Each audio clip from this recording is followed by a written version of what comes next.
Hola amigos, El día de hoy hablaremos de las dificultades que presentan los estudiantes con necesidades educativas especiales en las instituciones públicas de nuestro país.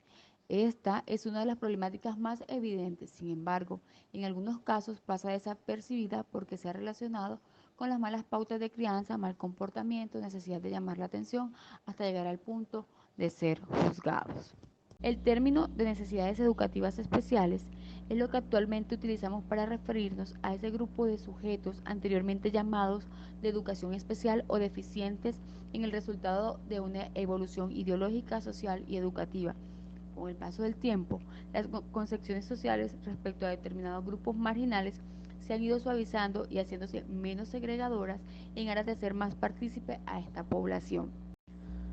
Las necesidades educativas especiales han sido clasificadas en dos grupos, necesidades educativas especiales permanentes. A este grupo hacen relación la discapacidad intelectual, discapacidad sensorial, discapacidad motora, trastorno del espectro autista, discapacidad múltiple, talento y o excepcionalidad. Dentro de las necesidades educativas transitorias encontramos trastornos específicos del lenguaje, trastornos específicos del aprendizaje, aprendizaje lento, trastorno por déficit de atención e hiperactividad, trastornos emocionales, trastornos conductuales, deprivación socioeconómica y cultural, violencia intrafamiliar, embarazo adolescente y drogadicción. Solución. En Colombia existe un decreto que reglamenta el marco de la educación para todos los estudiantes con necesidades especiales, el cual tiene como objetivo reglamentar la prestación del servicio educativo para esta población en el marco de la educación inclusiva, en los aspectos de acceso, permanencia y calidad para que los estudiantes puedan transitar por la educación desde preescolar hasta la educación superior. Este mismo decreto establece que los docentes de aula estarán acompañados y asesorados por un docente de apoyo con experiencia en la atención de población con discapacidad y educación inclusiva, y que los docentes de apoyo capacitarán a sus pares de aula y realizarán visitas de seguimiento a la implementación de las prácticas de enseñanza. A pesar de todos los esfuerzos realizados por el gobierno, los cuales se evidencian en esta solución desde la parte legislativa, aún se observan casos de exclusión a la población con necesidades especiales, por lo que se debe incentivar desde el Ministerio de Educación Nacional la aplicación y ejecución de la misma, que todos los docentes sean capacitados en el ser y hacer de su profesión con vocación de servicio y calidad humana. Si bien el conocimiento es importante, el trato digno es imprescindible en este proceso y sin duda generaría cambios importantes en esta población. Es fundamental romper con esos esquemas mentales de los docentes que llevan muchos años de servicio y han adoptado un estilo de educación conductista en el que solo se hace lo que ellos ordenen, dejando de lado la construcción del conocimiento desde sus propias habilidades. Por último, es de resaltar la importancia del papel que juegan en este proceso de educación el gobierno, la sociedad y la familia, ya que a la hora de lograr los objetivos trazados, la articulación de estos tres elementos permite eliminar gradualmente las barreras existentes para que niños con necesidades especiales ingresen a la educación y se promueva su desarrollo, aprendizaje y participación en condiciones de equidad con los demás estudiantes. Nuestro país ha venido avanzando en materia en políticas sobre educación inclusiva, y esos avances se evidencian a través de las diferentes normas que se han venido expidiendo. Comenzamos como antecedente normativo la Convención de los Derechos de los Niños de 1989, que fue adoptada por Colombia en el año de 1991, que advierte la necesidad de atender a la diversidad de los niños. Posteriormente, en la Constitución Política de 1991, en el artículo 67, se consagra que el Estado, la sociedad y la familia son responsables de la educación que será obligatoria entre los niños entre los 5 y 15 años de edad y corresponde como mínimo 1 año de preescolar y 9 de educación básica. Sobre ese particular, el Ministerio de Educación Nacional ha venido expidiendo documentos y orientaciones educativas con el fin de apoyar el acceso y permanencia de la población con discapacidad y asistencia técnica y acompañamiento a las instituciones educativas para que reciban orientación hacia la atención a la diversidad. Sobre ello también existen otras normas. Está la Ley 115 de 1994, que es la Ley General de Educación. Está la Ley 361 del 97, que definió las acciones para personas con discapacidad en las instituciones educativas públicas.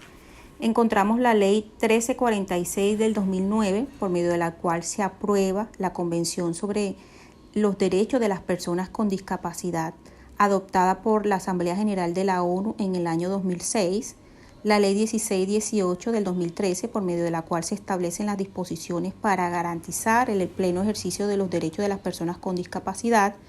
El Decreto 366 del 2009, por medio de la cual se reglamenta la organización del servicio de apoyo pedagógico para la atención de los estudiantes con discapacidad y con capacidades o con talentos excepcionales en el marco de la educación inclusiva. Y por último encontramos el Decreto 1421 del 2007, que reglamenta la prestación de servicios educativos para garantizar una educación con calidad y en condiciones de equidad. Entonces, en cierta forma, estas normas evidencian los avances normativos que se han venido desarrollando en materia de educación inclusiva en Colombia. A pesar que en Colombia se dio la creación de la Ley 1346 de 2009, que impulsa la educación obligatoria y gratuita de las personas con discapacidad, hay barreras en la educación formal. Es decir, que muy a pesar que las personas con discapacidad se inscriban e inicien los estudios, no terminan la básica, la secundaria, ni tampoco inician la educación superior. Esta problemática tiene unos factores, como por ejemplo la falta de recursos, la falta de capacitación, múltiples imaginarios de la sociedad, sentimientos de discriminación por parte de la población con discapacidad, entre otros. Colombia ha avanzado lentamente en esto que trata del derecho a la educación de discapacitados, pero en este poco avance, o, por ejemplo, lo que se ha avanzado, hay una institución muy importante que ha jugado un papel decisivo, es la familia y es la célula estructural del Estado. ¿Por qué?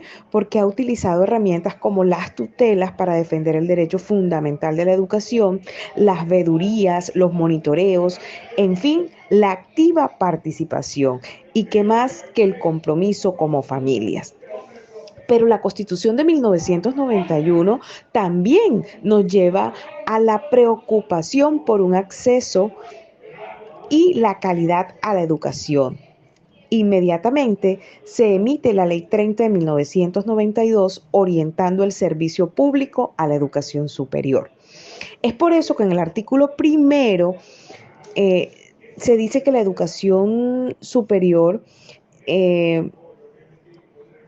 o la define como un proceso permanente que posibilita el desarrollo de los potenciales del ser humano de una manera integral,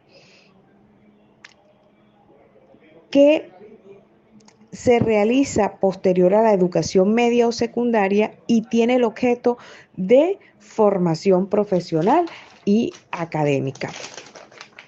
En concordancia a estas normas citadas también está la Ley 361 de 1997, que son las acciones especiales para personas con discapacidad en las instituciones de educación pública, garantizando en Colombia la educación primaria, secundaria, profesional, técnica o tecnológica para personas con limitaciones,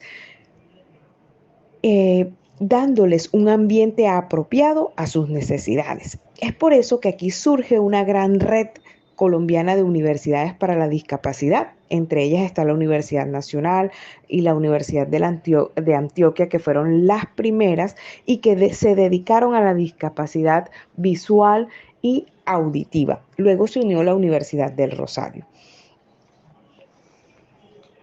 También tenemos que señalar la Ley 1064 de 2006, que habla sobre el programa de formación laboral y académico. Y en concordancia de la 1064 ya estaba establecida la 119 de 1994, que crea funciones al SENA. ¿Y cuáles son esas funciones? Diseñar, promover, ejecutar programas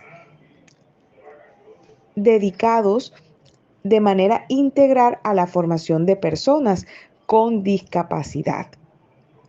Inclusive, la Ley 119 del 94 ordena al SENA a reestructurar y organizar programas de readaptación profesional para personas con discapacidad. Y finalmente hay que señalar el decreto 4904 de 2009 que reglamenta el Servicio Educativo para el Trabajo y el Desarrollo Humano, y se vislumbran oportunidades para personas con discapacidad que pueden acceder al sistema educativo formal por múltiples razones. Es así como se constituye el entorno de la estructura de la educación en el Estado colombiano.